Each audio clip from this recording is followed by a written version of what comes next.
On this episode of the Bronze Metalist podcast, we talk about Discarnate Ails by Haunter/Sacrifical Ecstasy.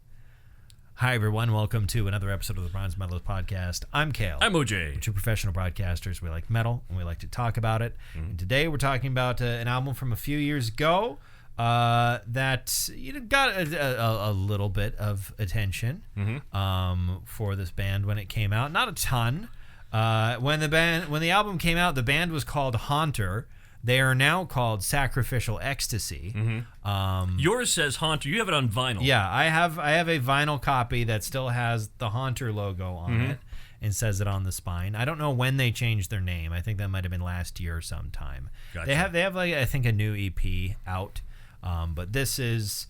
One could it's on the if one called this an EP, it would be on the longer side. Sure. The max is about 30 minutes, but there are definitely whole albums that are shorter than this. They usually just have more songs, but yeah, they're a pretty neat blackened death metal band, sort of some proggy elements too that we'll talk more about later because it kicks a lot of ass. I'm glad I randomly picked up this record at the record store because it's neat. But anyway, how are you doing? I'm doing fantastic. The heat besides. Well, yeah. Oh man, I've just been basting all day. It's May 27th in Minot, North Dakota, and it has been 90 degrees all week. It's if you're one of those people out there who's like, man, it must always be so cold in North Dakota. No, it's not the case. It's been close to 100 degrees pretty much every day. I've had heat stroke in North Dakota before. Oh yeah, it's like it. Part of the thing about being so far inland is it's colder in the winter and hotter in the summer. Yeah. But we get enough precipitation that we have not become a desert. I mean, we do have a large body of water that regulates temperatures. Oh yes, a little bit. Yes. Yes. Strawberry Lake and really does a good job. Yeah. Lake Darling up there really keeping us regular. I mean, there is like a sort of heat dome effect over, or not a heat dome, but like not. I was gonna say over Minot is the thing. Oh sure. Right? Like there's some there is like a bit of a. I think that has more to do with the city and all the asphalt and the concrete, but there's like a lot of storm systems that just sort of skip over town. They just sort of skirt around unless it's wind related. If it's the wind, goes straight through town, but like big thunderstorms for the most part, snowstorms especially seem to not that we don't get hit at all, but the worst of it almost always skips us over, and the estimates are almost always significantly worse than it ends up being. You know what we haven't had over Minot in a very long time? It seems like multiple tornadoes in the sky. I mean, well, I don't know how many there were, but quite famously the time that was there a tornado, or was it just a significant tornado warning that caused Kid Rock to pussy out at the state fair? Oh, it was a tornado warning. It was a high wind warning. High wind warning, and there was also a potential for tornadoes. Yeah. And then it sort of came and went rather quickly, but he just left. Yeah. He didn't say, once it's gone 30 minutes from now, we will, start the performance then. Nope. He just fucking left. Yep. He was flying over town as Night Ranger was still on the stage. God. As if this was long before he gave us many more reasons to hate him more recently. Not that long. It was only a couple years ago. Yeah. But still. Not that I've ever liked the guy, but yeah, what a piece of garbage. Piece of human garbage. Yeah, it's been hot. Yeah. I probably smell like garbage. I don't smell anything right now. But I don't know. I got my AC going. Sure. I've been I tried a trick today, and it seems to have worked for the most part. Yeah. What I did is I cooled everything down as much as I could get it overnight last night. Like I ran the AC all night to try and get it down. I had it set to 65. I don't think it ever got there. And then I put a fan up the bottom of my stairs in the basement and started that going this morning. Nice. And turned the AC. I didn't turn it off, but I set it up higher to hopefully that way the house would slowly warm up over the course of the day, and the AC wouldn't be running all day long. Mm-hmm. I don't know when it turned on. It was on when I got home from work, but it was not on. It was still 67 degrees when I got here for lunch. So wow, I think it's a good strategery. Strategery. We're going to use some strategery here. Just so you know, at the place where you and I work, we left the windows open and the fans on. Oh boy, I mean, yeah, kind of needs it. Right, because it got up to about 95 degrees in the booth today. Yeah, the AC at our studio where we work at our radio station is busted at the moment, and even on a good day, the actual studios where all the equipment is, the board and everything, even on a good day, those rooms get unbearably hot at times. Yeah. And the AC just straight up ain't doing what it says on the tin right now. It is not conditioning the air. There was no part of me that wasn't soggy by the end of the day. It was nasty. I was damp. It was gross. It was very moist. Yep. Got any more synonyms? I'll let her go. Okay. But yeah, it was nasty. Did you do anything fun over Memorial Day? Yeah, I was in Fargo. Nice. I ate at restaurants. I went to a really cool place that had an oyster bar and a regular bar. Yeah, I had a good time. I feel like oysters and alcohol shouldn't combine. No, actually, oddly, they do. I don't know. You just have to make sure you don't get bad oysters. Yeah. Good oysters and alcohol are great. I feel like when you hear about oysters, so often what you hear about is bad oysters. Yeah, these were good. These were shucked fresh right in front of us. I wonder if they were harvested by Graham Plattner. Maybe. You know about that guy? Oh yeah, up in Maine. Yeah. Yeah. He seems like a cool dude. He does. I hope he wins. Mm-hmm. Yeah. Anyway. Oysters and alcohol. Yeah, it was a good time. And was that the name of the restaurant? It was not. No, there was several restaurants in there. And there was several places to play really badass pinball games. Nice. They had an Iron Maiden pinball game. That is pretty cool. Which was great, yeah. Nice. Hell yeah. Yeah, didn't get to play any, though. Oh, why not? I was busy visiting with friends. I see. Yeah, I didn't do anything. That sounds like an awesome weekend. More or less. Part of me wanted to go do some stuff. Mm-hmm. I kept on meaning to go to the park and that sort of thing. Right. I went outside some. I did plenty of yard work on Saturday, and then I had a fire outside on Sunday night.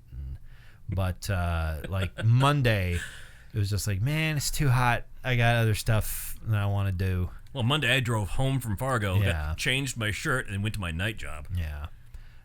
So yeah, it was. I wanted to maybe do some more stuff. It felt like it was a little too breezy for me to want to go kayaking too. So right. It's sort of a sleepier weekend. Nice. Around these parts, did a little bit of painting, played a lot of video games. Yeah.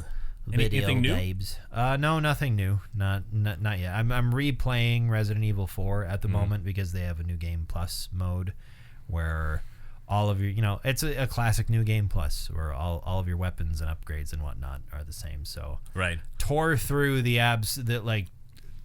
my way through the first half of the game, and then now it's starting to get hard again because you made a face.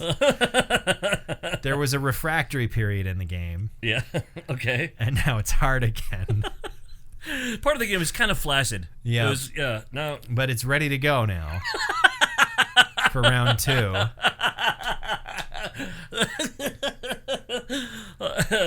That was a joke about erections. But yeah, it's getting more difficult in the second half.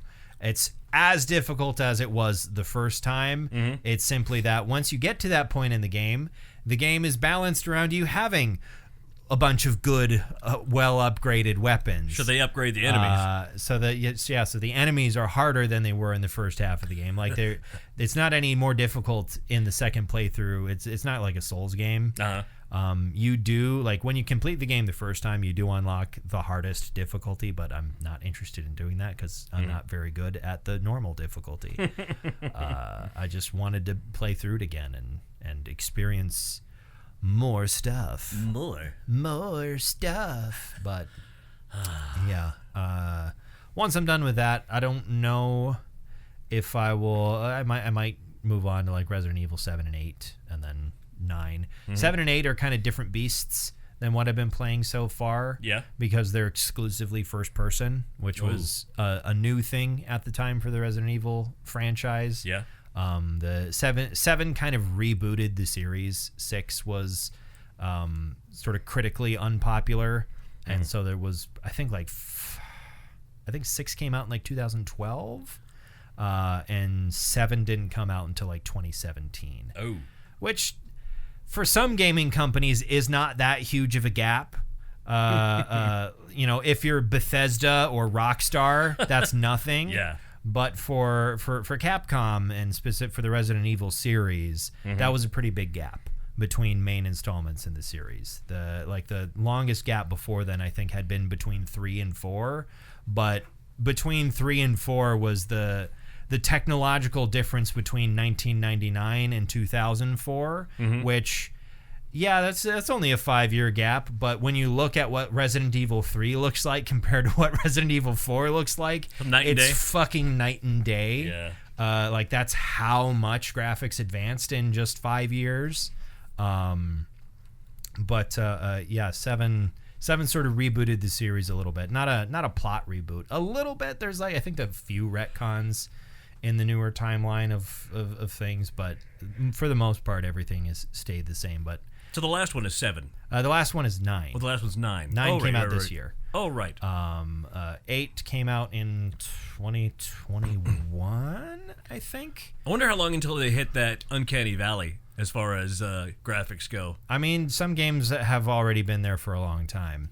It really depends on your art style and whether or not your animators are any good at making a digital human face move in a somewhat realistic way. There are absolute it's not uncanny valley in the sense of if you saw a human being in real life that triggered the uncanny valley. It's like there are plenty of digital faces that you can very quickly go oh, that's not a real human being, but it doesn't trigger the uncanny valley because of the art style, because your brain knows, oh, that's not a real person. Your brain's not going, that's real, but it's not right. Right. Because they have actors in video games that look like the actor themselves. Yeah. That does, but you can tell that it's digital. Yeah, this performance capture stuff. Right. But there are definitely some very bizarre looking kind of that's a weird design, and they clearly didn't mean for it to be that weird looking. Right. Does happen occasionally, but I think if certain studios definitely continue a pursuit of photorealism, that will probably get worse in some ways of oh, this just looks wrong. It looks too real, but not real enough. I think that will happen, but I think also there's just such a level of diminishing returns when it comes to making certain kinds of graphics better and better and better and better. I think the thing that most people have been doubling down on technologically is lighting, making lighting more realistic and better rather than just pure graphical fidelity. Right. Because something that's been talked about over and over and over and over again is the fact that photoreal graphics don't age well. The photorealistic graphics tend to look outdated a year after the game comes out. Sure. And whether when you have a game that is has a more stylized art style, it's timeless, right? Nobody's saying that Legend of Zelda Wind Waker looks bad. It's because it's a gorgeous, cute little cartoony game. Right. Nobody looks at that game and oh, that doesn't look realistic, because it's not supposed to. Right. But then you play the Order 1886 or whatever that game was. That was the best looking PS4 game that had ever come out, even though the whole game had 8 hours of gameplay and it was a single player only game. It was basically a playable movie where you played as these weird alternate universe like two technologically advanced Victorian vampire hunters, where it's the late 1800s, but you have like a railgun. It was a neat sort of electro-punk, like Tesla punk aesthetic. Sure. But there was no actual game there. It was just cool-looking graphics. But like you look at that, it's like, yeah, it still looks good. But there's so many other games that look so much better. But yeah, the really, really realistic looking stuff never really lasts. Sure. I think maybe stuff that is coming out now might. Mm-hmm. We've just hit a wall as far as the number of polygons you can put on a digital human's body before you just simply cannot tell the difference. And it sort of comes down to all of the other peripheral stuff like anti-aliasing and that sort of thing.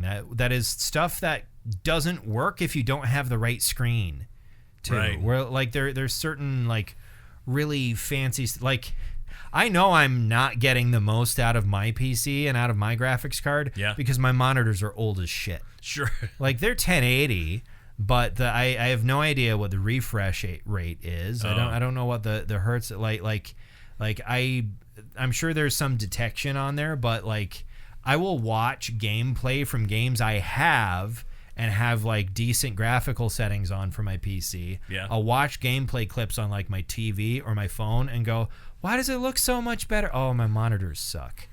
That's why. Maybe that's the next thing you need to invest in. Some 4K monitors. Yeah, they're so expensive though. Are they really? Well, just basic 4K, not that bad. OLED, ugh. Yeah. Like I'm sure I could find like a basic 4K monitor, but then it's like the again stuff with like refresh rate. Mm-hmm. I don't know enough to know what is good and what's not. Sure. Right? Like because that makes a difference. The the refresh rate and all that makes a difference in how it looks and how like it plays with games and whatnot. Right. And I just don't know enough to figure out what I would want to get the most out of what I have. Because that's about the only thing that I could upgrade right now without having to sell my house. As far as upgrading something with my computers, because that's just where we're at right now in the technology industry. Is if you want, they just announced a price hike for the Steam Deck. Really? It's now almost $1,000. Why? Because look outside. Everything that's going on right now. I suppose, yeah. It means that it's now $1,000. Oof. But we're winning capitalism. We're doing we're winning though is the thing. This is what success looks like. He's holding his head.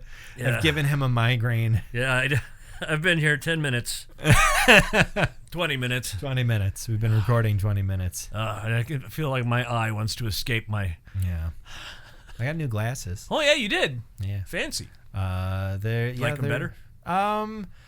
Yeah, they're weird. In the sense that I don't quite know how much I like the way I look in them, and part of the problem is also that the shape of the lenses is different from what I'm used to. Yeah. Like since I've gotten glasses, I've gone with smaller, like rectangular lenses in pretty much every set of frames I've gotten. But those tend to kind of squash things down a little bit. Which is what you're used to now. Your field of view is kind of flattened out a little bit. These are much larger and a bit more squarish, kind of roundish. The glasses are kind of like Ray-Ban profile. But because of that, everything is sort of stretched up more than I'm used to, and it's weird, and it's kind of fucking with my depth perception a little bit. I'm definitely seeing better. I just noticed that they're a very tamer version of the 1960s housewife glasses. Yeah, that thought has occurred to me as well. Like when I was wearing them at the optometrist, I was like, oh, I like these. I like the way they look. And I think part of the problem, like looking at myself wearing them, is also that because everything looks different than because when you put them on at the optometrist, they don't have corrective lenses in them. Right. So there's not, any real difference when you put them on. But, I'm not totally sure how much I like the way they look, but it's one of those things where it's like a new haircut. Right. Where you get home, the first time you wash your hair after the haircut person. What are they called? Barber, yeah. First time you like wash your hair and get out of the shower and then dry it, and you realize you can't style it the way they did at the salon or whatever, or the barber shop, and you're like, oh, this looks awful, I hate it. And you're just not used to the way you look now. See, when I got my haircut, it was the opposite happened. I looked in the mirror and I'm like, oh, it's parted down the middle. I look like, well, this looks like kind of how I looked like when I was 7. I mean, kind of the same haircut from 1981. Yeah. But then I got home and I washed it and I went, wait a minute, I can put some shit in here. Yeah. So I did, and I was like, no, look at that. Ugh. You turned into Zap Brannigan. Look at that hair. Look at that hair. Kiff, inform the men. I've made it with a woman. But yeah, I don't know. I definitely see better out of them, out of the glasses, but I've had to have them readjusted twice now.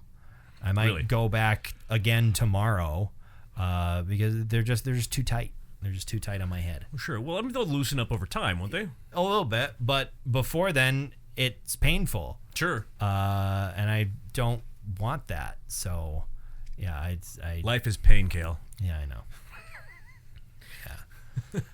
Yeah. Yeah. I don't know. It's just I'm just gonna have to get used to them because I keep looking at them. I'm like, I don't like the way that they look, but I paid too much for them to really be like, oh, get rid of them. Like, no, it's fine. Yeah, it's fine. Yeah, they're fine. I think I look better with my hair down. Like than if I put my hair up or put it in a ponytail or something like that, it looks weirder. So you look different to you as well, just like everything else. Yeah. Well, I mean, because I'm also looking at myself through the lenses that are making everything look weird. Right. So that sort of magnifies it, and it's a different shape than what I'm used to seeing on my face. Like in the mirror. The shape of the lenses and whatnot. Right. So when I look in the mirror, I see a blank. Yeah, you have no face. Blank. I have no face in the mirror. You are the man with no face, which is a Slice the Cake album. You remember Slice the Cake? Oh, of course. We listened to them once. They were gonna do something. I don't think they did. No. They made an announcement that they were gonna like do another album, and I don't think they ever. I think that fell apart. Sure, I like that. Yeah. Really good. Well, I mean, like the album that we listened to and that I probably talked about quite a lot early on recording together. That album resulted in the initial dissolution of the band. Okay. Because it was such a huge project that they hired this guy to help like compose the whole thing, and then there was some big internal disagreement with him, and they just took all the files that they had and released the album without his consent. So that they owed him money, and I don't think there was any like legal proceedings from it. I think the guy was just like, well, you know what? Fine. Like it's nice that people are going to hear this and that people seem to like it. That's good.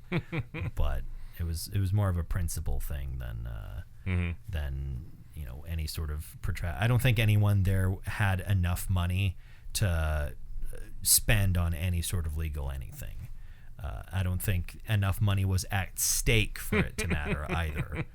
If this had been a significantly bigger band, it would be different. But this is, a relatively well-known British progressive deathcore band. So I don't think there was a lot at stake. Hey, Slice the Cake, where's my $20? Yeah. But speaking of progressive death stuff, let's talk about Discarnate Ails. So yeah, if you don't know, Sacrificial Ecstasy / Haunter, the band previously known as Haunter, is from Texas. I don't remember from what city in Texas. I think we said Austin. Did we say Austin? Austin, Texas. But in any case, they come from the state where everything's bigger. Yes. And this album is smaller than I thought it was going to be.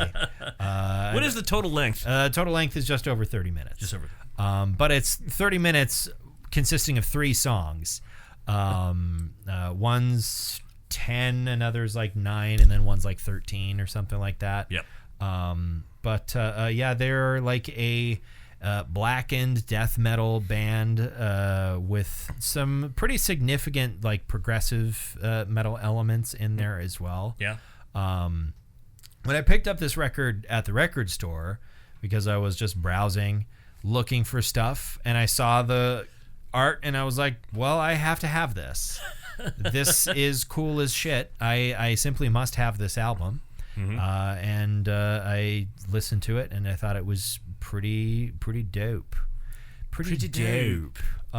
If I had to like compare this to anything, I would call it like if you told the guys from Blood Incantation to take some of the sounds from what's their side project, one of their side projects anyway. That we listened to. Yeah. Fucking Stormkeep. Yes.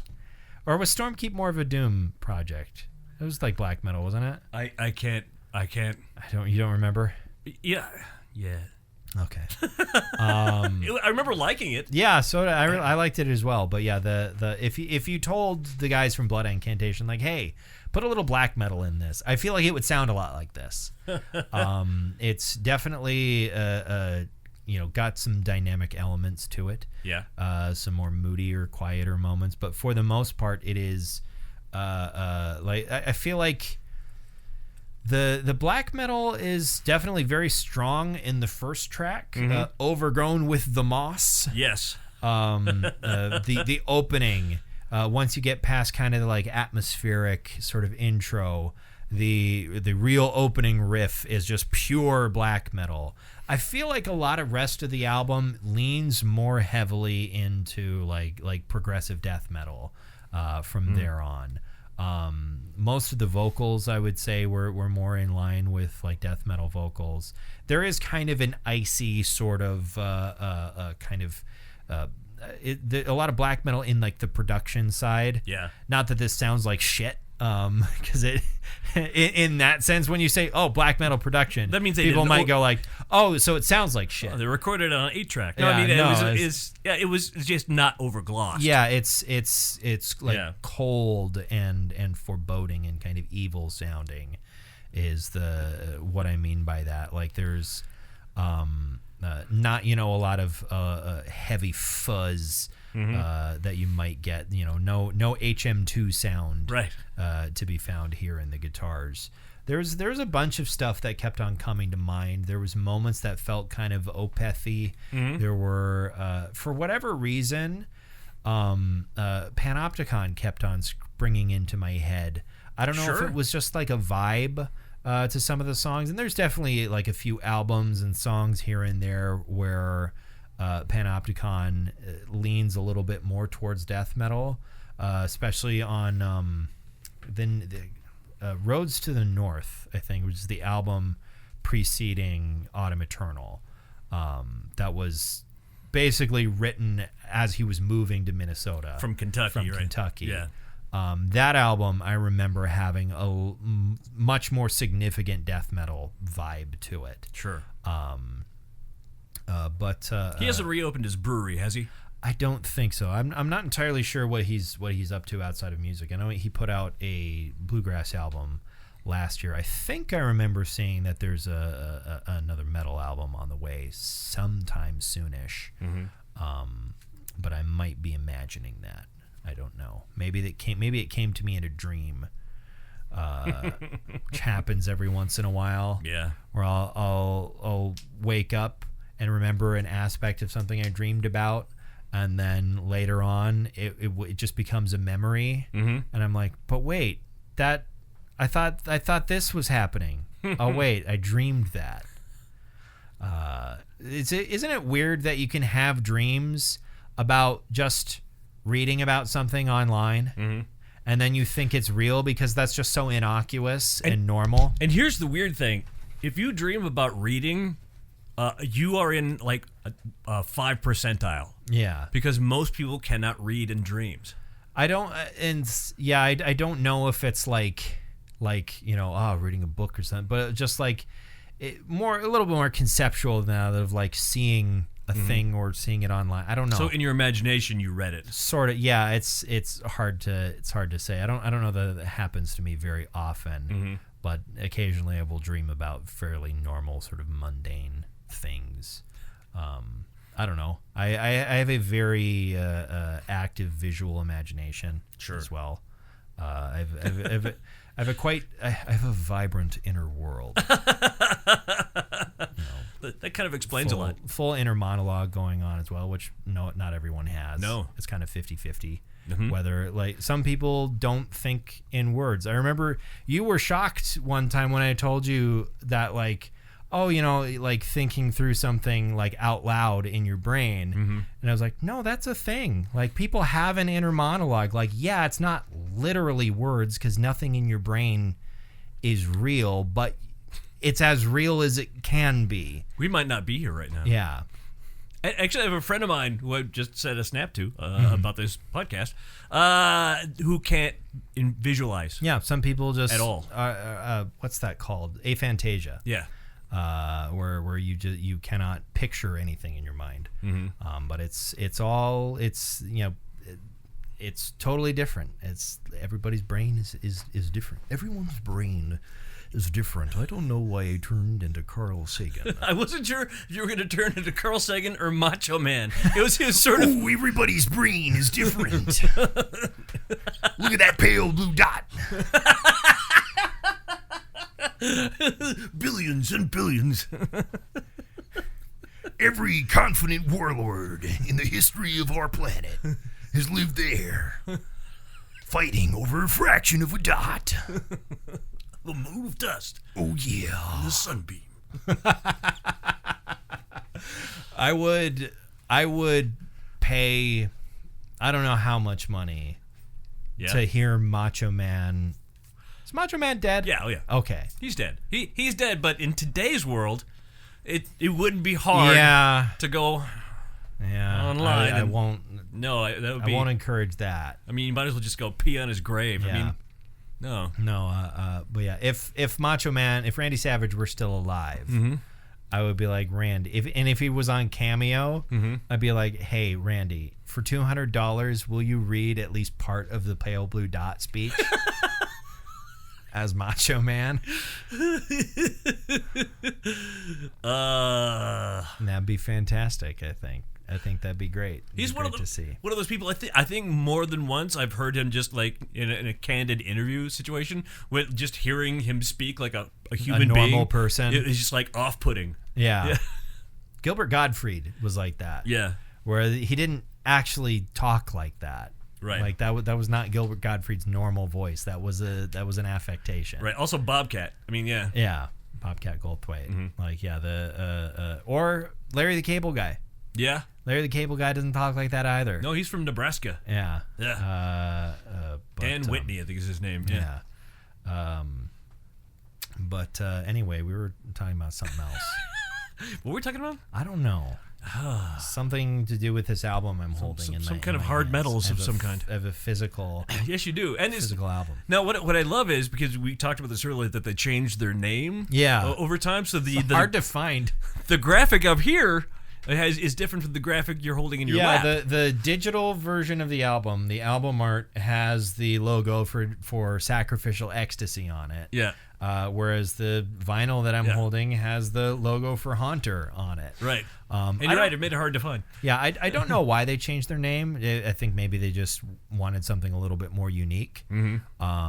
I think the name Haunter also might have been part of the reason why I initially thought this might be a doom metal album. Sure. Because Haunter sounds like a bit of a doom metal band name. It does. I think there might be a different band or several other bands named Haunter, or I know there's a band called Haunted, and maybe they wanted to avoid confusion, or maybe they got sued by Nintendo or Game Freak or whoever the fuck it is sues over Pokemon stuff. Whichever company it was that sued the makers of Pal World,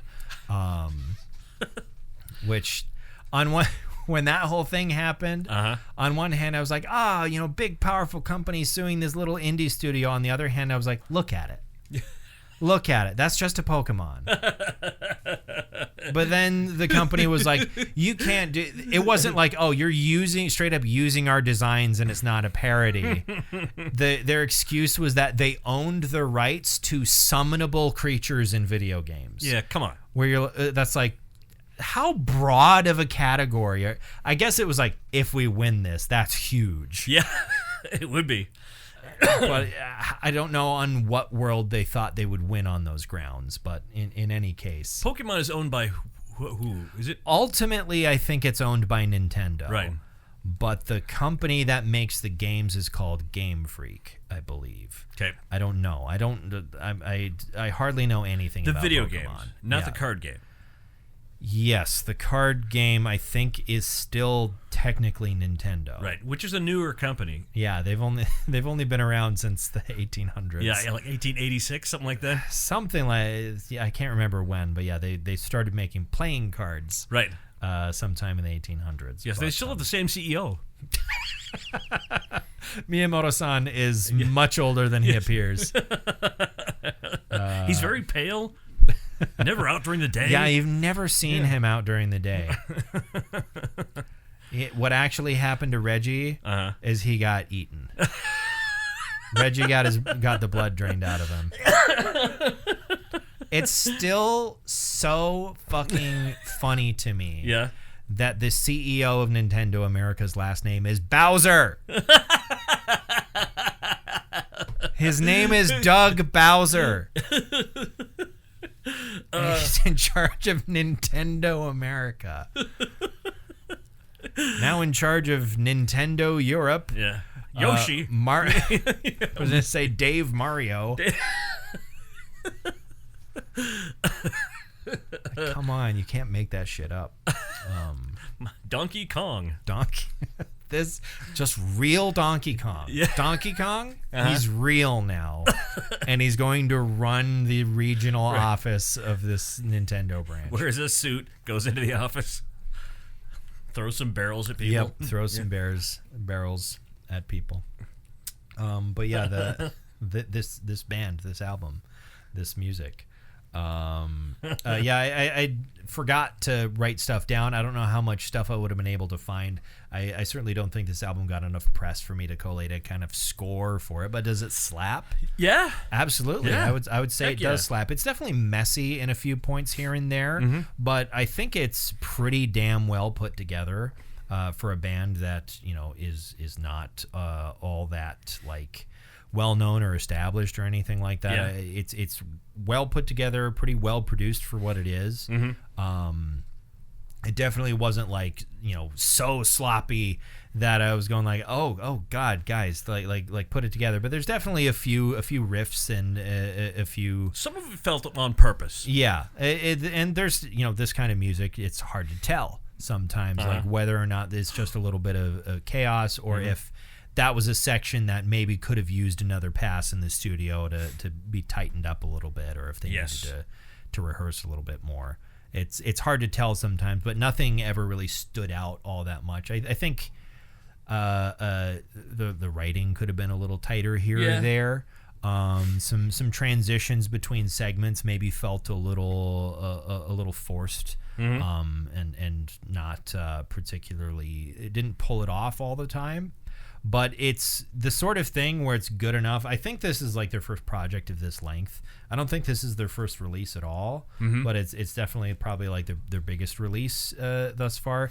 It's the sort of thing where listening to it makes me go like, oh, I really want to see where these guys go. Like I really hope they keep at it and like keep making, this sort of stuff and keep refining this, because I think there is something really, really good here that they can continue working on. I don't think there's anything here that's like particularly groundbreaking or special, but it is for me really enjoyable. It hits in a big sweet spot for me between genres and between sort of styles as well. In a number of ways that I like. It's proggy enough that it sort of keeps my brain kind of activated, but it's also just heavy and nasty in places too. Yeah. Heavy and nasty. Heavy and nasty. That's my favorite night at the club. Sure. Heavy and nasty night. You were trying to be inoffensive in your reaction to that, because that could have gone worse. Oh, yeah. My favorite night at the club. Yeah, heavy and nasty. Heavy and nasty night. But what's your favorite song? Actually, I like the second track. Believe it or not. I'm with you. Spiritual Illness. I think I also would say Spiritual Illness is my favorite track. I do like the third track, the last track, Chained at the Helm of the Eschaton. I know, I'm not entirely sure what an eschaton is. I've heard like eschatological or something like that before. I'm not sure linguistically what an eschaton is. Maybe it's like an escalator. I don't know. I'm not sure. It's spelled Eschaton. So yeah, I'm not entirely. I think I meant to look it up at one point, but I did not do it. Yeah, if you looked at the titles of this, you wouldn't maybe guess these guys are from Texas. I feel like probably not. Yeah. But I mean, you don't generally think of Texas as being the land of blackened death metal at all. Right. You wouldn't think of Chattanooga, Tennessee as being a place where a band like Whitechapel would come from. But that's where they're from.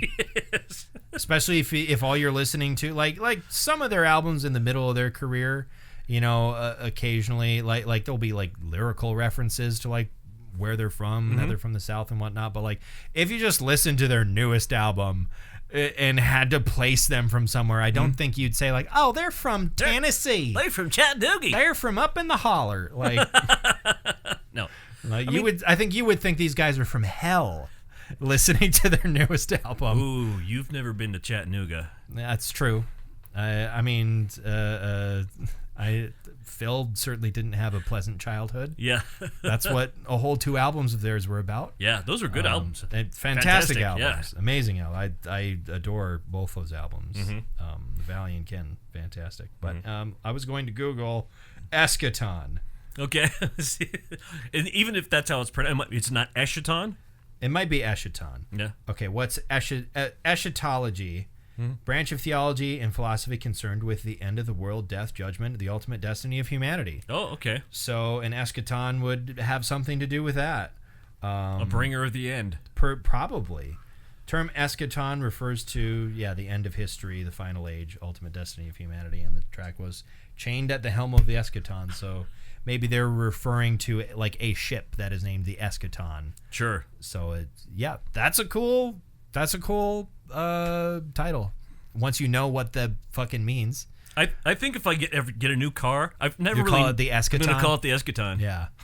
my car I think is named Carolyn. Carolyn? Yeah, I never referred to it by that name, but I remember when I was in high school, that's what I named my car.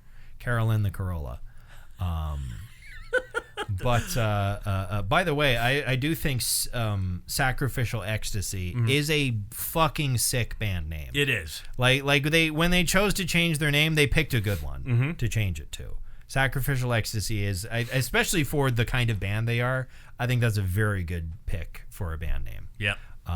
But Haunter also wasn't a bad one, just maybe not very evocative. And it also sounds like it would be like an early 80s sort of first wave of black metal. Yeah, versus, where we're at now. Yeah.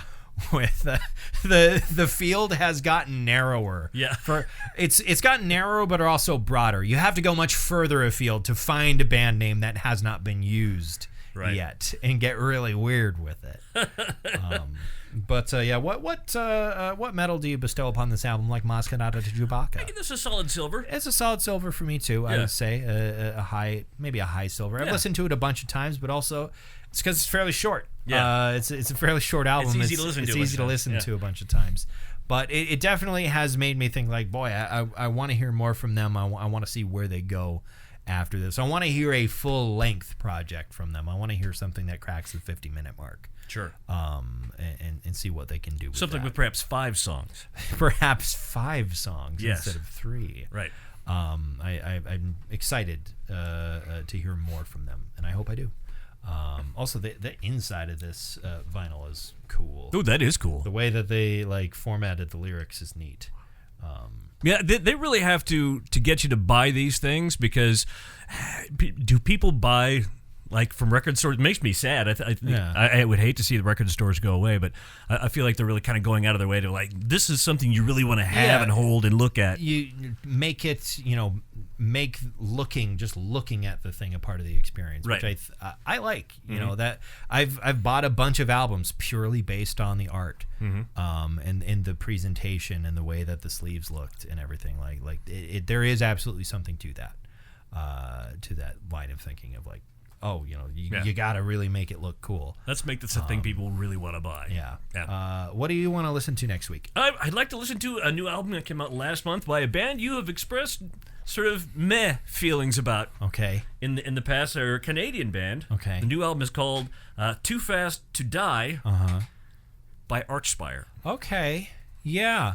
I mean, I don't hate Archspire. It's just every time I've tried to listen to Archspire, some part of me always goes there's too much happening here. This is very busy. It's very busy. There's too much. I think that it's just so fast sometimes, and it's very kind of clean sounding, very technical as well. I'm always impressed by wow, these guys have got some talent. I think their guitarists are very talented. I love Dean Lamb's YouTube channel, where he and his wife play various difficult riffs and try to learn. I haven't watched them in a while, but I used to watch them all the time. Right. So I'm willing to give it a try though, and hope that I am wrong. That's not quite the right word. Just won over, maybe. Yeah. I hope to be won over. Yeah, they have a new drummer, so okay. So I like to. Yeah, the new guy trying to play some of that goddamn. Yeah, Jesus Christ. Oh, good luck. Yeah. Sometimes I'm thinking about Mastodon recently. Is just not that Brent's guitar parts aren't necessarily the most technically difficult in the world, but there's so much style in them that I think you, as a guitarist, just have to be okay, I'm going to play the notes, but I'm going to do my own thing. And I think that's what the new guy's been doing. But I can't wait for whenever their new thing that they're writing. I don't know if they've recorded anything yet. But who's their new? I can't remember his name, but he was initially announced just as a fill-in, and then they announced that he was a new permanent member of the band. I don't think there was any huge buzz about it or anything like that, but I think he also had started performing with them around the time that Brent died, so it was kind of unfortunate timing of we don't want to be hey, our new guitarist right after Brent passed away. I think that would have been in kind of poor taste, but anyway, we'll talk about the new Archspire album next time. Until then, why don't you go ahead and subscribe to our podcast feed on whatever podcast service you used to listen to us on. Yes. Thank you very much for listening to another episode of the Bronze Metalist Podcast. I'm Kale. I'm OJ. Congratulations.